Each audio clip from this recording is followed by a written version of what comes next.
In 1894, Nicholas II inherited one of the largest empires on earth. More than 125 million people lived under his crown. His family had ruled Russia for nearly 300 years. He had palaces, armies, unimaginable wealth, and a throne that seemed almost impossible to destroy. 24 years later, none of it remained. Nicholas was no longer emperor. The Romanov dynasty was gone. Russia was tearing itself apart. And in July 1918, the man who had once ruled an empire was standing with his wife and children inside a small basement in Yekaterinburg. There was no throne, no royal guard, no army coming to save him, only armed men waiting outside the room. How did one of the most powerful royal families in history fall this far? How did a dynasty that survived wars, assassinations, and revolutions collapse in a single generation? And how much of that collapse was caused by the last Tsar himself? To understand the final night of Nicholas II, we have to return to the moment when the crown first became his. Nicholas Alexandrovich Romanov was born on May 18, 1868, into a family that had ruled Russia for generations. He was not born into an ordinary royal house. The Romanovs had controlled the Russian Empire since 1613. By the time Nicholas was a child, their realm stretched from Eastern Europe across Siberia to the Pacific Ocean. It contained dozens of ethnic groups, enormous natural resources, ancient cities, vast farmland, and one of the largest armies in the world. At the center of it all stood one man, the Tsar.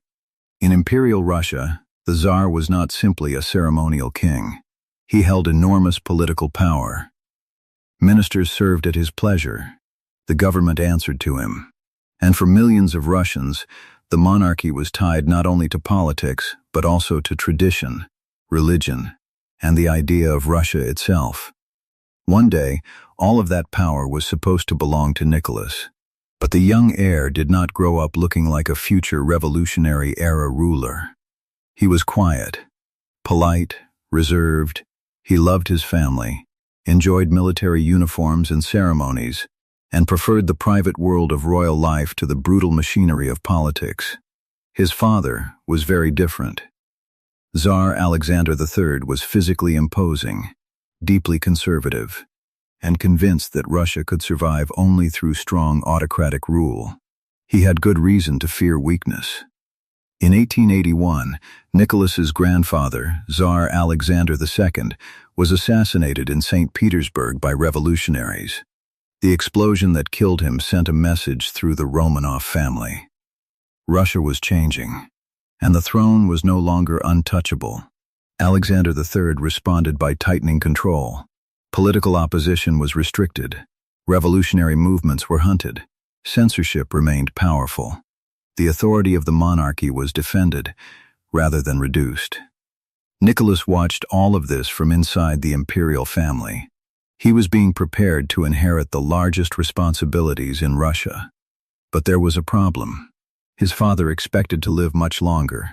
Alexander III was still only in his 40s, and Nicholas's preparation for actual government remained limited. He attended official meetings and received an elite education, but much of the real work of ruling remained in his father's hands. Nicholas was the heir. But he was not yet the ruler. Then everything changed far sooner than anyone expected. In 1894, Alexander III's health deteriorated rapidly. He was suffering from serious kidney disease. The powerful Tsar who had dominated Nicholas's life was dying. Nicholas was 26 years old. He was about to inherit an empire containing more than 100 million people, and by his own private words and behavior, he understood how unprepared he felt. When Alexander III died on November 1, 1894, Nicholas became Tsar Nicholas II. The crown had reached him, but not on the timetable he expected. Russia now belonged to a young ruler who had spent his entire life beneath the shadow of a stronger father. Within weeks, Nicholas married Princess Alix of Hesse, the German-born granddaughter of Queen Victoria. After converting to Russian Orthodoxy, she became Alexandra Feodorovna.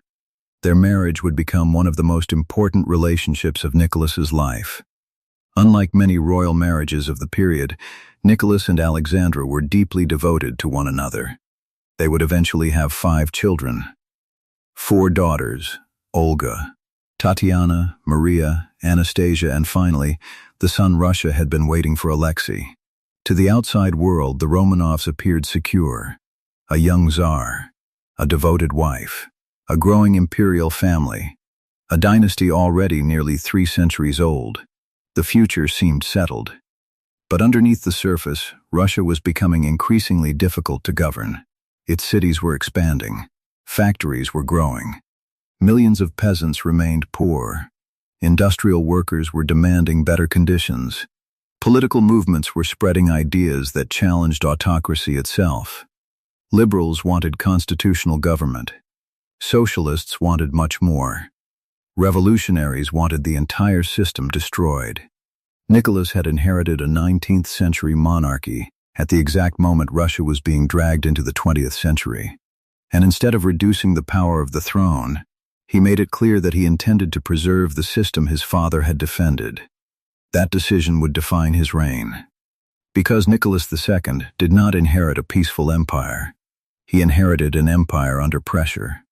And before he had been Tsar for even 2 years, a day meant to display the glory of the Romanov monarchy would instead produce one of the first dark shadows over his reign. In May 1896, Nicholas II traveled to Moscow for his coronation. For the Romanovs, a coronation was more than a royal ceremony. It was a public declaration that the old order still stood. The rituals were ancient. The uniforms were magnificent. Church bells rang across Moscow. Foreign dignitaries arrived from across Europe. Crowds filled the streets to see the new Tsar and Empress. Inside the Cathedral of the Dormition, in the Kremlin, Nicholas was crowned emperor and autocrat of all the Russias. The ceremony connected him to centuries of Russian rulers. To the dynasty, it was a moment of continuity. To Nicholas, it was the formal beginning of his reign. But only days later, the celebration turned into disaster. On May 30, hundreds of thousands of people gathered at Khodynka Field outside Moscow.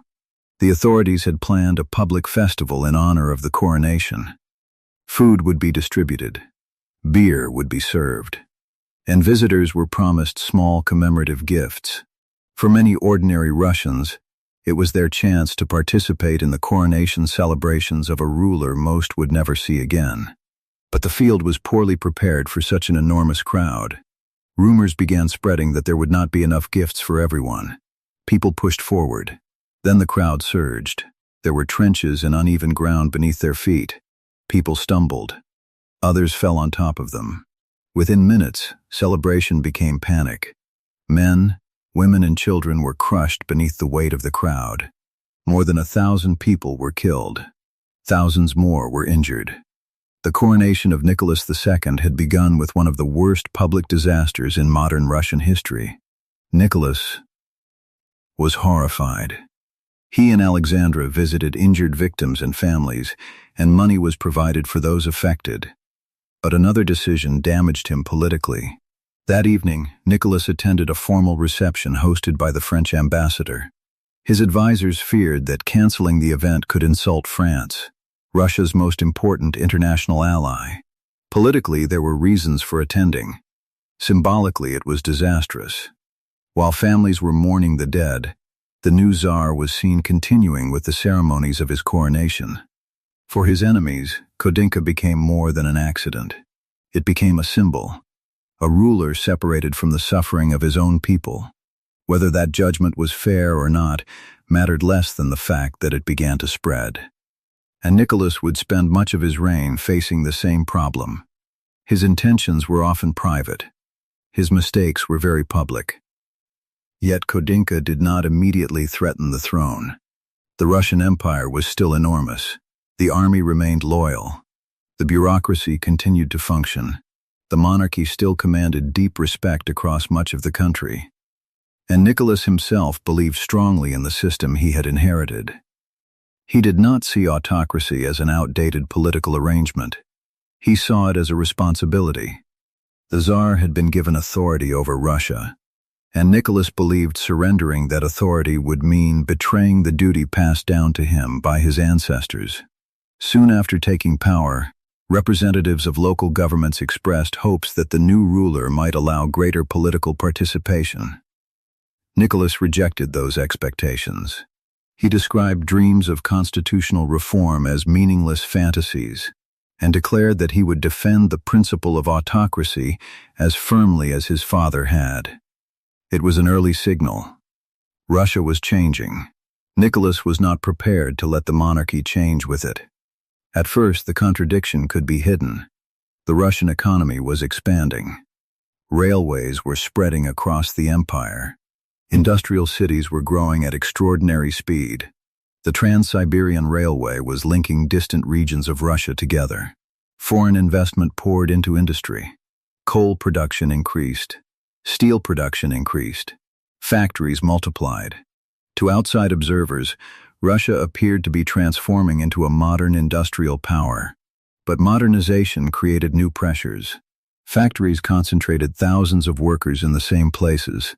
They worked long hours. Their wages were often low. Living conditions could be harsh. And in crowded industrial districts, political ideas spread quickly. Socialists began organizing workers. Revolutionary groups distributed illegal literature. Students challenged the government. Intellectuals demanded reform.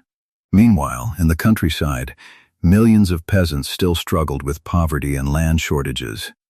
The abolition of serfdom decades earlier had freed them legally. It had not solved Russia's rural problems. The empire was modernizing from the top, while frustration was growing from below. Nicholas believed strong government could contain these tensions. But his greatest early test would not begin inside Russia.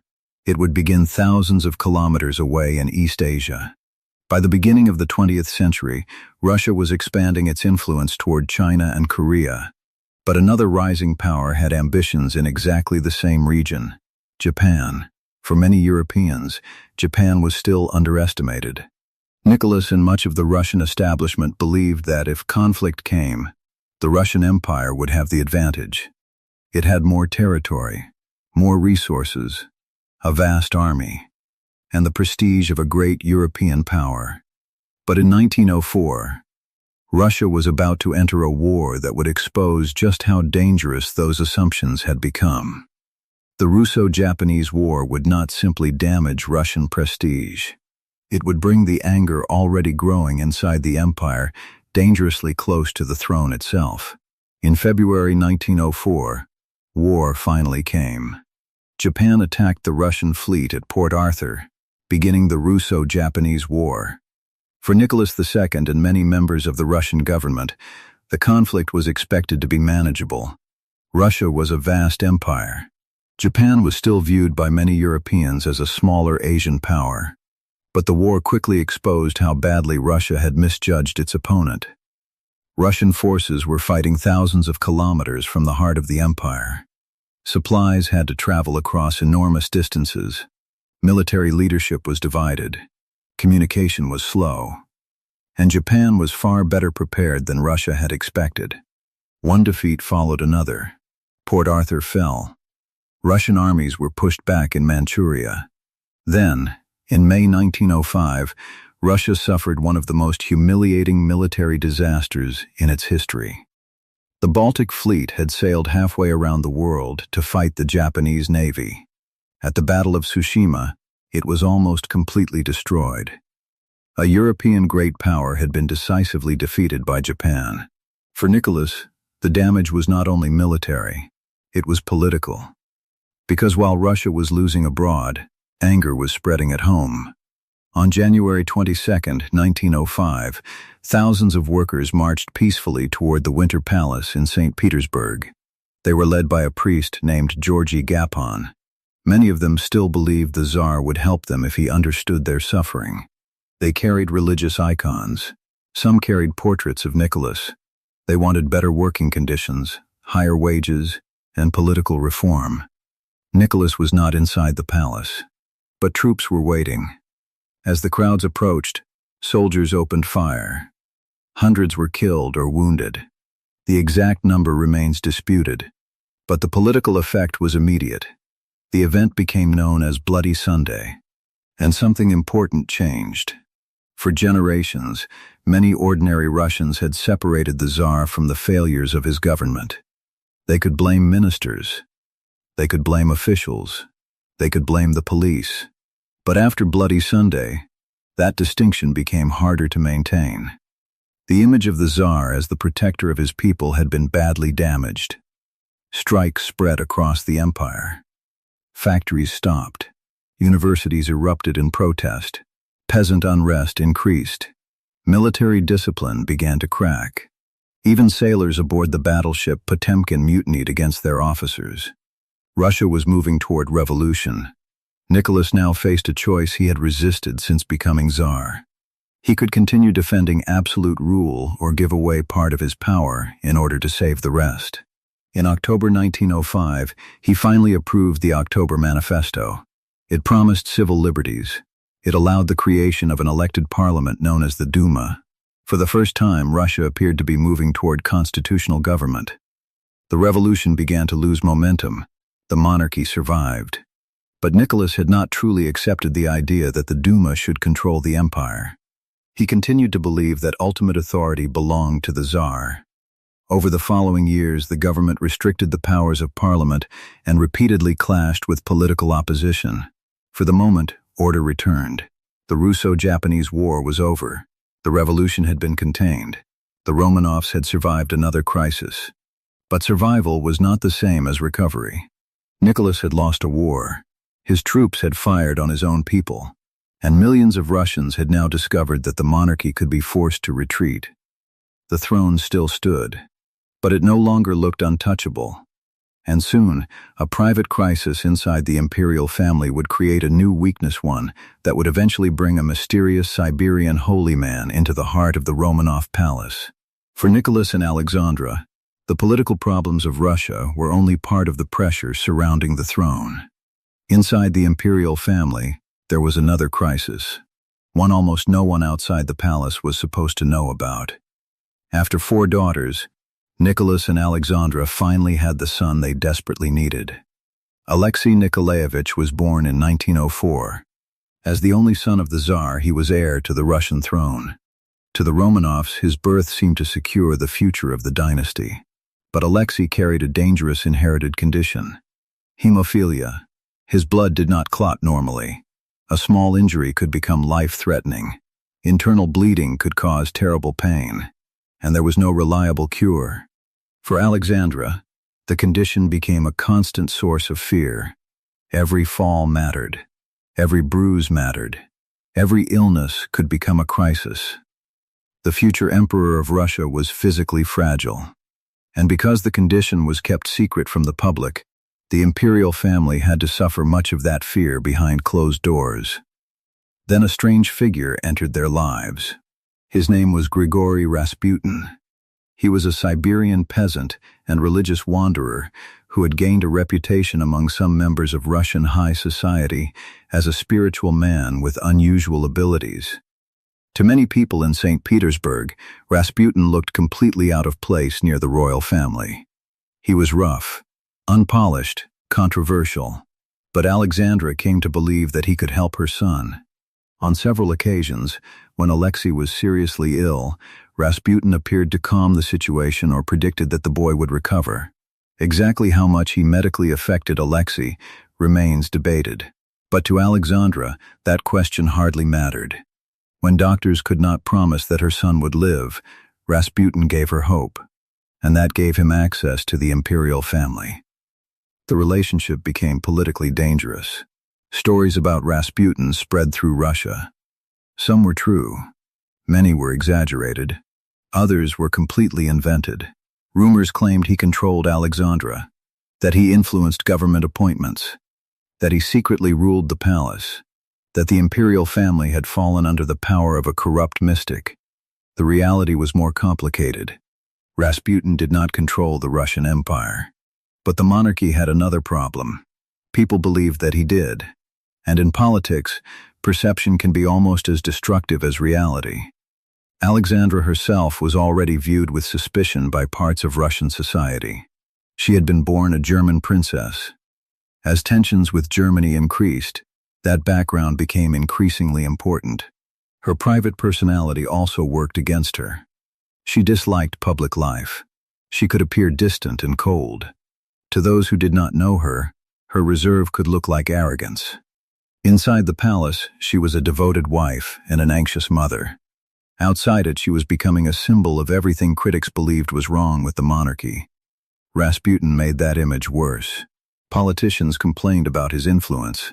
Members of the aristocracy were embarrassed by his presence. Newspapers and private gossip turned him into a national scandal. Nicholas knew Rasputin was controversial. But removing him meant confronting Alexandra, who believed the man had helped save their son. Once again, Nicholas found himself avoiding a decision that might have protected the image of the throne. For several years, Russia remained relatively stable. The economy grew. Industry expanded. Agricultural reforms attempted to improve life in the countryside. The 1905 revolution seemed to be fading into the past. The Romanovs had survived. Perhaps the dynasty still had time. Then, in the summer of 1914, an assassination in Sarajevo triggered a crisis across Europe. Austria-Hungary moved against Serbia. Russia supported Serbia. Germany supported Austria-Hungary. Alliances activated. Mobilization began. And within weeks, Europe was at war. Nicholas II was about to face the greatest crisis of his reign. This time, there would be no quick peace, no limited rebellion, no political compromise that could restore order. World War I would place the full weight of modern industrial warfare on the Russian Empire. And under that weight, the Romanov throne would begin to break. When Russia entered the First World War in August 1914, the streets initially filled with patriotic enthusiasm. For a brief moment, political divisions seemed to disappear. Nicholas stood before cheering crowds. Russia was fighting alongside Britain and France against Germany and Austria-Hungary. The Tsar believed the war might unite the empire. Instead, it would destroy it. Russia possessed millions of soldiers, but numbers could not solve deeper problems. The army suffered from shortages of weapons, ammunition, equipment, and experienced officers. Command was often confused. Railways struggled to supply an enormous front, and the losses were staggering. At Tannenberg in 1914, a Russian army was surrounded and crushed by German forces. More defeats followed. Hundreds of thousands of soldiers were killed, wounded, or captured.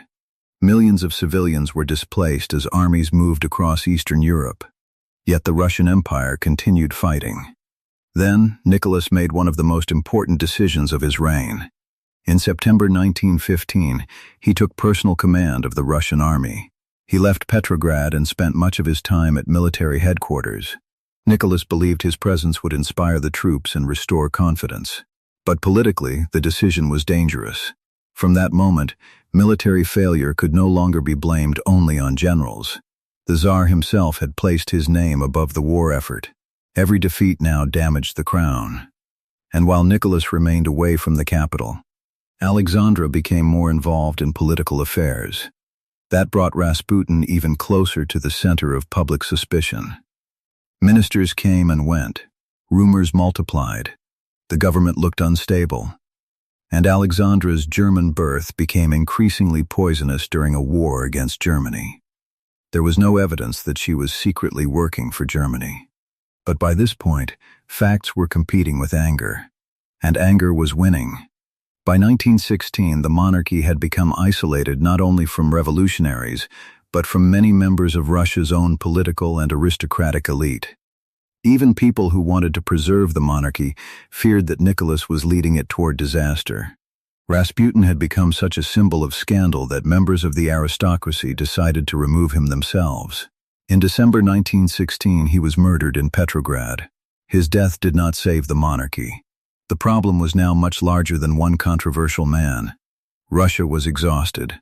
The war had consumed men, money, food, and public patience. Prices rose. Fuel became difficult to obtain. Bread shortages struck the cities. Workers stood in long lines while reports from the front continued to bring news of enormous losses. Then, in early 1917, Petrograd began to erupt. Demonstrations over food shortages grew into strikes. Thousands entered the streets. More workers joined them. Political slogans appeared. The government ordered troops to restore control. But something happened that had not happened in 1905. Many soldiers refused. Some units mutinied. Others joined the crowds. The monarchy had always depended on one final source of power, the willingness of armed men to obey. Now even that was disappearing. Nicholas was away from the capital when the crisis became uncontrollable. His train attempted to return toward Petrograd, but the political system around him was already collapsing. Generals, politicians, and advisors reached the same conclusion. The Tsar had to go. On March 15, 1917, Nicholas II abdicated. He first considered leaving the throne to his son Alexei, but the boy's illness made that future uncertain. Nicholas ultimately abdicated for both himself and his son, and transferred the succession to his brother, Grand Duke Michael. Michael declined to take power unless the Russian people approved a monarchy through a representative process. That approval never came. And just like that, the Romanov monarchy was over. A dynasty that had ruled Russia since 1613 ended not in a victorious invasion, not in a palace assassination, but with a signature. Nicholas returned to his family no longer as Emperor of Russia. He was simply Nicholas Romanov. The former imperial family was placed under guard at the Alexander Palace. At first, their captivity was relatively comfortable. Nicholas spent time with his children. He read. He worked outside. The family remained together. But beyond the palace gates, Russia was entering an even more dangerous phase. The provisional government that replaced the Tsar struggled to control the country. It continued the unpopular war. Economic problems remained. Political extremism grew. Then, in November 1917, the Bolsheviks seized power under Vladimir Lenin. Russia was moving toward civil war. And the former Tsar had become a dangerous symbol. Nicholas and his family had already been moved east to Tobolsk in Siberia. In 1918, the Bolsheviks transferred them again, this time to Yekaterinburg. There they were confined inside the Ipatiev house under much stricter conditions. Windows were covered. Guards controlled their movements. Contact with the outside world became increasingly limited. Meanwhile, anti-Bolshevik forces were advancing through the region. The possibility existed that the Romanovs might be rescued. For the Bolsheviks, that possibility created a problem. A living Tsar could become a rallying symbol. A dead one could not. Late on the night of July 16, 1918, Nicholas, Alexandra, their 5 children, and several loyal attendants were awakened. They were told that fighting nearby made it necessary to move them. The family was taken downstairs into a basement room. Nicholas carried his son Alexei. They waited. Then armed men entered. Within minutes, Nicholas II, Alexandra, their children, and their attendants were dead. The man who had once ruled an empire stretching across 2 continents had died as a prisoner in a basement. And with him, the final chapter of Imperial Russia closed. But Nicholas II did not personally create every force that destroyed the Romanov dynasty. The problems of the Russian Empire were older than his reign. Industrialization was transforming society. Peasants wanted land. Workers demanded better conditions. Revolutionary movements had been growing for decades. Nationalist tensions existed across the empire. And the First World War placed pressures on Russia that would have tested almost any government. But Nicholas made choices that repeatedly weakened his position. He defended autocracy when reform might have strengthened the monarchy. He underestimated political opposition. He tied himself personally to a disastrous war. And when the system around him began collapsing, he struggled to adapt quickly enough to save it. Nicholas II had inherited a throne that seemed permanent. The Romanovs had survived rebellions. They had survived invasions. They had survived assassinations. They had survived generations of political change. For more than 300 years, Russia had known a Romanov ruler. Then, in one generation, it was gone. The palaces remained, the crowns remained, the portraits remained, but the world that had given them power disappeared. Nicholas II began his reign as emperor and autocrat of all the Russias. He ended it without a throne, without an empire, and without freedom. And that is what makes his story larger than the life of one ruler. It is the story of how even the oldest crowns can fall when the world beneath them changes faster than the people wearing them. Nicholas II was the last Tsar of Russia, and when his crown fell, an entire age fell with it.